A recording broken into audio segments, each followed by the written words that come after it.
Delight club ખૂબ જ આગળ વધી રહ્યું છે। જામનગરમાં એનો નંબર 1 આવે છે અત્યારે, અને અમારો ડિલાઇટ ક્લબ 25મા વર્ષમાં પ્રવેશ કરી રહ્યું છે। આવતી વર્ષે જાન્યુઆરીમાં અમે સિલ્વર જ્યુબિલી યર ઉજવવાના છીએ, અને અત્યારે અમારા મેમ્બર 1500 મેમ્બર છે, અને ખૂબ જ બધાને એમ કે મેમ્બર હજી પણ થવું છે। ડિલાઇટ ક્લબનું નામ જ એવું અત્યારે થઈ ગયું છે, અને આજે અમે ઇવેન્ટ રાખી છે નવરાત્રિની ઓપન જામનગર, એમાં પણ બહોળી સંખ્યામાં અત્યારે ઓછામાં ઓછા 1500 મેમ્બર હાજર છે, અને ખૂબ જ બધા રસપૂર્વક આમાં ભાગ લે છે।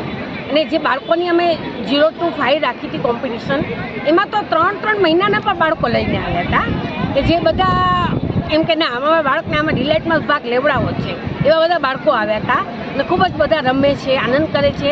અને આજે અમે ઓફ સ્ટેજમાં કોમ્પિટિશન રાખી છે પાયલ, હેવી દુપટ્ટા, પટોળા, માંગ ટીકો અને ચણિયાચોળી, એ અમે 5 કોમ્પિટિશન। બાકી રમવાની તો ઘણી બધી કોમ્પિટિશન છે, અને એમાં અમારે જે થીમ હોય છે સ્પેશિયલ થીમ ડિલાઇટની, આપણો ગ્રુપ ડાન્સ, ગ્રુપ ગરબો, એમાં 6 ગ્રુપમાં હોય, એમાં પણ ખૂબ જ બધા। અત્યારે 2024ની ડિલાઇટ ક્લબની પ્રેસિડેન્ટ છું। આજે અમે જે નવરાત્રિની મેગા ઇવેન્ટ કરી છે એ ઓપન જામનગર, અને ખૂબ જ લેડીઝો એમાં ભાગ લીધો છે। અમારી આ નવરાત્રિ ઇવેન્ટમાં એક અમારું કહેવાય ને કે એક અમારો મોભો કે અમારું માન એવું અમારો ગ્રુપ ગરબો છે, કે જેનો ટ્રેક અમે જ બનાવ્યો હોય, અને એ એક ટ્રેક ઉપર બધા ગ્રુપે 6નું ગ્રુપ બનાવીને એ લોકોએ રાસ રમવાનો હોય, એ અમારો એક જોવા જેવો ગ્રુપ ગરબો છે।